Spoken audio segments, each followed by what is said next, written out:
फिर से स्वागत है आप सभी का जीनियस केमिस्ट्री क्लासेस के इस यूट्यूब चैनल में। और फिर से आज हम लोग लेकर आए एग्जाम पैटर्न की रिव्यू से कुछ महत्वपूर्ण क्वेश्चंस जो कि सब्जेक्टिव ऑब्जेक्टिव दोनों में आपकी काफी योगदान देने वाले हैं। तो मैं बहुत कम समय लेते हुए चीजों को बड़ी जल्दी से आपको चीजों को बताऊंगा, इसलिए ताकि समय बहुत कम बचा है और जबरदस्त रिजल्ट उठाने के लिए आपको हार्ड वर्किंग के साथ साथ शार्प वर्डिंग भी करना पड़ेगा। आप जितना ज्यादा हो सके मेहनत अच्छे तौर से कीजिए, जितना ज्यादा हो सके लिखने की प्रैक्टिस कीजिए, जितना हो सके अपने लिए समय को अच्छा से निकालिए और किताबों से जुड़े रहिए। और आइए हम लोग शुरू करते हैं फिर से एक बार एग्जाम के पैटर्न से ही हम लोग कुछ क्वेश्चन लेकर आए हैं। और उसमें सबसे पहला टर्म जो कि कई बार बोर्ड में पूछा गया है, वो टर्म कहा है आपके पास यूनिट सेल, इकाई सेल। मैं बहुत ज्यादा नहीं बताने वाला हूं, लेकिन चीजों का ध्यान से समझिएगा। एक टर्म आप लोग बहुत पहले पढ़े थे मेरे भाई, क्रिस्टल। याद करो, कॉपियों को अध्ययन तो ज्यादा मात्रा में करके ही बोर्ड में जाना है दोस्त, लेकिन इसे भी पढ़ लिए ना तो काम थोड़ा बहुत चल जाएगा। थोड़ा बहुत क्या है तो बोर्ड पास कर जाएगा। फिलहाल देख रहे एक बार, क्रिस्टल हिंदी होता है क्रिस्टल, हिंदी इसी को रवा भी कहा जा सकता है। लेकिन आप सुनोगे क्रिस्टल क्या है भाई, तो सबसे पहले तो आपको बता दें कि सर जो क्रिस्टल होता है ना वो किसी ना किसी से तो मिलकर बना ही होगा। तो किसी क्रिस्टल का वह छोटा छोटा भाग जिसके आपस में मिलने से, रिपीटेशन से, पुनरावृत्ति से क्रिस्टल बना होता है, वह छोटे छोटे भाग ही यूनिट सेल कहलाते हैं। सीधे शब्दों में समझ लीजिए कि क्रिस्टल के निर्माण में यूनिट सेल की योगदान है। क्रिस्टल बनाया किसने? यूनिट सेल ने। अब ये यूनिट सेल जो होते हैं मेरे भाई आपको बता दें, ये हमेशा 3D होते हैं। यूनिट सेल हमेशा कैसे होते हैं? 3D होते हैं, इसीलिए इसको कभी कभी 3D सेल भी कहा जाता है। तो याद रखिएगा यूनिट सेल क्या है? किसी क्रिस्टल का वह छोटे छोटे पार्टिकल्स जिसकी पुनरावृत्ति से, जिसकी आपस में मिलने से, जिसके रिपीटेशन से यूनिट सेल क्रिस्टल बने होते हैं, उसे यूनिट सेल कहा जाता है। क्लियर हो गई बात? डिफिनीशन पे ज्यादा मत जाइएगा, चीजों को सुनिए, एनालिसिस अच्छा से कीजिए और आराम से बोर्ड में जाइए, चुपचाप लिख कर आइए। यूनिट सेल क्या है? तो किसी क्रिस्टल का वह छोटे छोटे कण जिसके रिपीटेशन से क्रिस्टल बने होते हैं, उसे यूनिट सेल कहा जाता है। मेरे भाई यूनिट सेल दो प्रकार में बांटे गए थे। ये दो प्रकार इसके होते हैं, बस मैं आपको जल्दी करके थोड़ी सी बता दूं कि सर ये दो प्रकार के होते हैं। एक को कहते हैं हम लोग प्रिमिटिव यूनिट सेल, एक को हम लोग क्या कहेंगे बोले एक बार, प्रिमिटिव यूनिट सेल, और दूसरा को हम लोग कहेंगे नॉन प्रिमिटिव यूनिट सेल। पहला को क्या कहेंगे? प्रिमिटिव यूनिट सेल, और दूसरा को हम लोग कहेंगे नॉन प्रिमिटिव यूनिट सेल। अब इसमें भी यूनिट सेल जोड़ लीजिएगा, ठीक है? तो यूनिट सेल दो प्रकार के, primitive unit cell, non primitive unit cell. Primitive unit cell, अब नॉन प्रिमिटिव यूनिट सेल तीन प्रकार के होते हैं, और ये कौन कौन से प्रकार होते हैं ध्यान से सुनिएगा। एक को कहते हैं हम लोग फेस सेंटर्ड यूनिट सेल, और इसी में दूसरा को कहेंगे बॉडी सेंटर्ड यूनिट सेल। आप चीजों को ठीक से समझिएगा, सारे लिखना संभव नहीं है। और तीसरा को हम लोग कहते हैं इंड या इसी को कहा जाएगा साइड सेंटर्ड यूनिट सेल। ये तीन प्रकार के होते हैं। यूनिट सेल दो प्रकार के, प्रिमिटिव और नॉन प्रिमिटिव।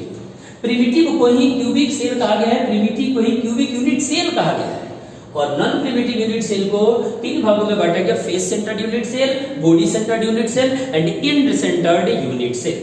तो अब मैं बारी से आपको बता दूं कि इसका मतलब क्या है। अब चीजों को ध्यान से समझिएगा, बस मैं कोशिश करूंगा आपको जितना कम हो सके समय में चीजों पर एनालिसिस अच्छा से करें। सबसे पहले मेरे पास क्या है? Unit cell. यूनिट सेल तो आप जानते हो फिर भाई, एक क्यूब बना दो अच्छे खासे एकदम, यही आपका है यूनिट सेल। ध्यान से समझो, ये रहा आपका यूनिट सेल। इस यूनिट सेल में देखिए एक सेंटर यहाँ पर है, यहाँ पर तीन आपके पास देखिएगा ये लाइनिंग आके मिल रही है, एक ये वाला लाइनिंग, एक ये वाला लाइनिंग, ये वाला। और ऐसी आकृति अगर कहीं पर बनती है तो शायद आप लोग उसी को तो 3D भी कहते हैं। तो यही 3D आकृति में अब यहाँ पर देखिएगा, वो एक लेंथ, दो लेंथ, तीन लेंथ। अब तीन लेंथ में एक को हम लोग कहेंगे ए, एक को बी, एक को सी, ये लेंथ हो गया भाई। और यहाँ पर जो एंगल बनेगा इसको हम लोग कहेंगे अल्फा, यहाँ पर जो एंगल बनेगा इसको बीटा, यहाँ पर जो एंगल बनेगा इसको गामा कहेंगे। तो इसमें कितने एंगल बन रहे हैं? तीन। कितने इसमें लेंथ एक जगह आके जुड़ रहे हैं? 3।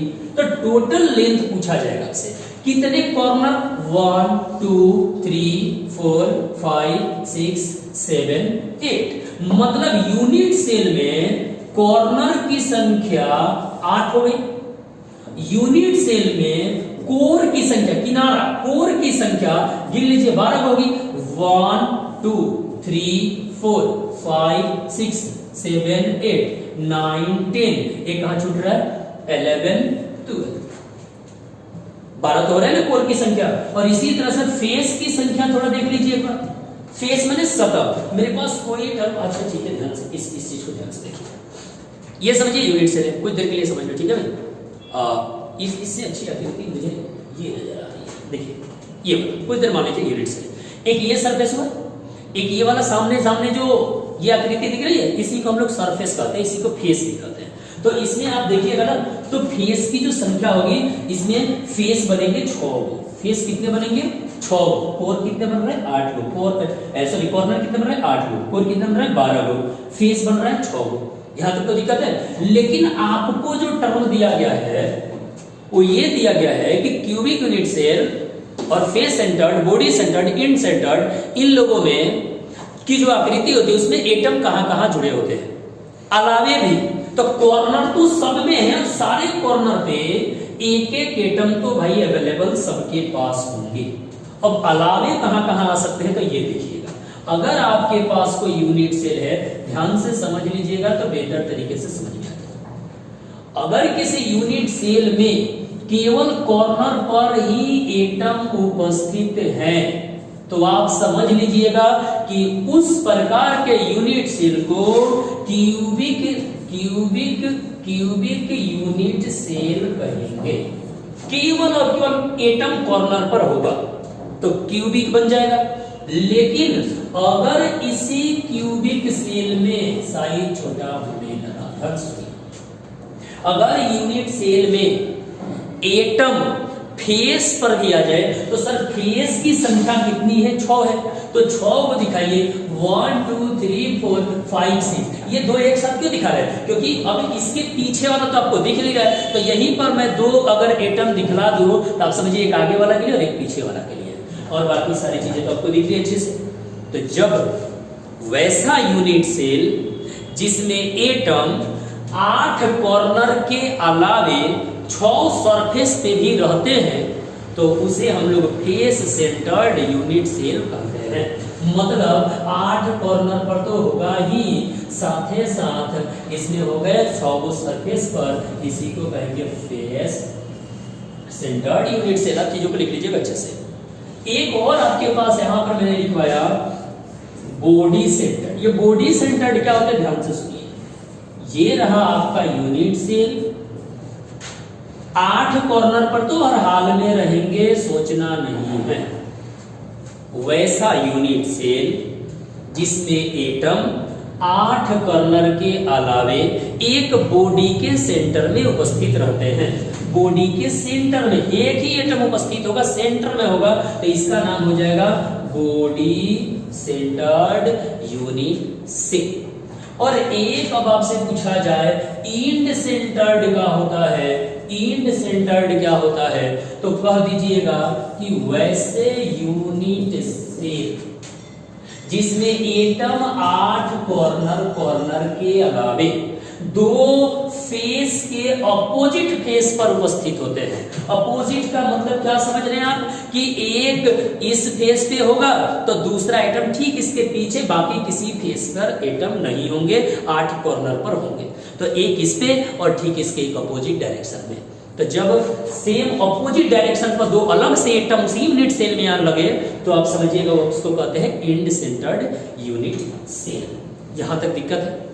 यूनिट सेल सर किसी क्रिस्टल के निर्माण में जो भी भाग लेता है वो यूनिट सेल है। यूनिट सेल में क्या क्या चीजें हैं, तो सर यूनिट सेल में 3 एक्सियल लेंथ होते हैं और 3 एड्ज लेंथ होते हैं, 3 एक्सियल एंगल होते हैं। अल्फा बीटा गामा ले लो, एबीसी 3 को लेंथ ले लो। अब इसमें आपको क्या दिख रहा है कि सर कॉर्नर की संख्या इसमें 8 होती है, कोर की संख्या सर 12, कोर माने किनारा, इसी को एड्ज भी कहा जाएगा, कोर माने किनारा या एड्ज। इड्स मैंने आप समझ रहे किनारा, और एक को फेस। तो फेस क्या है, तो जितने भी इसके सतह मिलेंगे वो सतह होंगे, यानी वही फेस ही वही सरफेस है। यहां तक दिक्कत नहीं था। अब यहां पर जो यूनिट सेल थे दो प्रकार के, primitive unit cell, non primitive unit cell. Primitive को ही क्यूबिक यूनिट सेल कहा गया था, जिसमें एटम केवल कॉर्नर पर होते हैं। ठीक उसी तरह से नॉन प्रिमिटिव यूनिट सेल दो तीन प्रकार के, फेस सेंटर्ड, उसके बाद आपका बॉडी सेंटर्ड, एक आपका आ जाएगा एंड सेंटर्ड या साइड सेंटर्ड। फेस सेंटर्ड में क्या होगा, एटम 8 कॉर्नर पर होंगे, साथ ही प्रत्येक सरफेस पे भी एक एक एटम अवेलेबल होंगे। बॉडी सेंटर्ड क्या होगा, यूनिट सेल तो होगा ही, तो सब प्रत्येक कॉर्नर पे एक एक एटम हो जाएंगे, और इसके अलावे एक बॉडी में उपस्थित होगा, एक बॉडी में उपस्थित होगा, तो उसको हम लोग कहेंगे बॉडी सेंटर्ड यूनिट सेल। और एक आपका है एंड सेंटर्ड, एटम्स कॉर्नर के अलावा दो अपोजिट सरफेस पे भी अगर एटम आ जाए, जैसे मैं मान लीजिए बॉडी सेंटर्ड बनना चाहता हूं, मेरे 8 कॉर्नर पर होंगे और एक मेरे ठीक आगे एटम होगा और एक मेरे ठीक पीछे जुड़ जाएगा, तो आप समझिएगा वही आपका body centred unit, sorry end centred unit cell. Clear हो गया। अब आपसे क्वेश्चन पूछा क्या जाएगा, सर इस एटम्स की क्या भागीदारी होती है उस यूनिट सेल के निर्माण में, कौन कितने की भागीदारी निभाता है, कितने एटम किसमें होते हैं, ये ऑब्जेक्टिव क्वेश्चन कई बार पूछा गया है। तो मैं आपको एक बात बता दूं, तो आप ध्यान से समझिएगा, ये काफी इजी है, बस खाली चीजों को समझ जाना है बेहतर ढंग से। देखिए, अगर आपके पास बॉडी से क्यूबिक है, अगर क्यूबिक सेंटर्ड यूनिट सेल है, ध्यान से सुनिएगा, तो उसमें एटम की भागीदारी 1/8 होती है। यूनिट सेल में जब अगर आपके पास क्यूबिक सेंटर्ड यूनिट सेल हो, तो उसमें एटम की भागीदारी क्या बटा होती है, 1/8 उसकी भागीदारी होती है। मतलब पार्टिकुलर इसमें ये पार्टिसिपेट करते हैं, उसके अंदर कितनी भागीदारी बनेगा। दूसरी चीज है, अगर आपके पास फेस सेंटर्ड यूनिट सेल होगा, तो फेस सेंटर्ड यूनिट सेल के जो एटम होते हैं वो अपने यूनिट सेल में 1/2 की भागीदारी निभाते हैं, 1/2 की भागीदारी निभाएंगे फेस सेंटर्ड की। अभी मैं ऑब्जेक्टिव क्वेश्चंस भी आपको करवा दे रहा हूं कि किस तरह से क्वेश्चन आएंगे।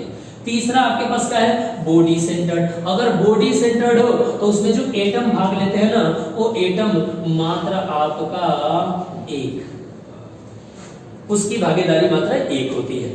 देखो भाई, कोर पे भी एटम उपस्थित होते हैं और उसकी भागीदारी 1/4 होती है, लेकिन यूनिट सेल में एटम कोर पे उपस्थित नहीं होते हैं। तो ये इनकी भागीदारी होती है। और क्वेश्चन कैसे पूछेगा ये समझ लीजिए। मान लीजिए क्वेश्चन में आपको दे दिया गया FCC में नंबर ऑफ एटम, माने फेस सेंटर्ड यूनिट सेल में अगर आपसे पूछा जाए एटम की संख्या फेस सेंटर्ड में, तो आप क्या निकालिएगा कि सर मान लीजिए पूछा गया है, बात है फेस सेंटर्ड में एटम की संख्या। तो पहले पता कीजिए कि फेस सेंटर्ड में एटम कहां होते हैं, उसकी भागीदारी कितनी होती है, और सबको जोड़ दीजिए, आंसर आ जाएगा। तो अब आप बताइए, फेस सेंटर्ड में कॉर्नर पर तो 8 एटम तो हर हाल में होंगे, और कॉर्नर वाले की भागीदारी तो 1/8 होती है। देख लीजिए एक बार, अगर एटम कॉर्नर पे उपस्थित हो, कॉर्नर क्योंकि क्यूबिक में केवल कॉर्नर पर होते हैं, तो कॉर्नर वाले की भागीदारी 1/8 होती है। तो कॉर्नर पर टोटल एटम कितने थे, तो सर 8 गो कॉर्नर था, तो 8 होंगे, और इनकी भागीदारी कितनी होती है, 1/8 होती है। और प्लस ये तो इसमें तो कॉर्नर प्लस फेस दोनों आते हैं। अब फेस कै गो था, इसमें 6 गो था, और एक फेस पर अगर एक एटम हुआ तो भागीदारी कितनी की थी, देख लीजिए भाई, फेस वाले की भागीदारी 1/2 होती है, 1/2 से इसमें मल्टीप्लाई कर दीजिए, कटाइए, 2 से जाएगा 3, 8 से 8 का बचा 1, तो टोटल एटम क्या बना, 1 + 3, यानी टोटल नंबर ऑफ एटम 4 हो गया। क्लियर हो गई बात। फिर से एक बार सुन लीजिए, फेस सेंटर्ड की भागीदारी निकालना है आपको, तो फेस सेंटर्ड के लिए आप क्या करोगे मेरे भाई, कि फेस सेंटर्ड में हम लोग एक नंबर ऑफ एटम कैसे निकालेंगे सर, कि फेस पर उपस्थित एटम का मतलब है कि प्रत्येक कॉर्नर पे भी आप प्लस फेस पे भी, तो प्रत्येक कॉर्नर पे 8 होते हैं। कॉर्नर की भागीदारी कितनी होती है सर, 1/8 होती है, 1/8 मैंने 8 कर दिया, प्लस फेस है तो फेस पे भी होंगे 6 होंगे, 1/2 होंगे, कट के आप देख लीजिए, आंसर इतना आता है। क्लियर हो गया।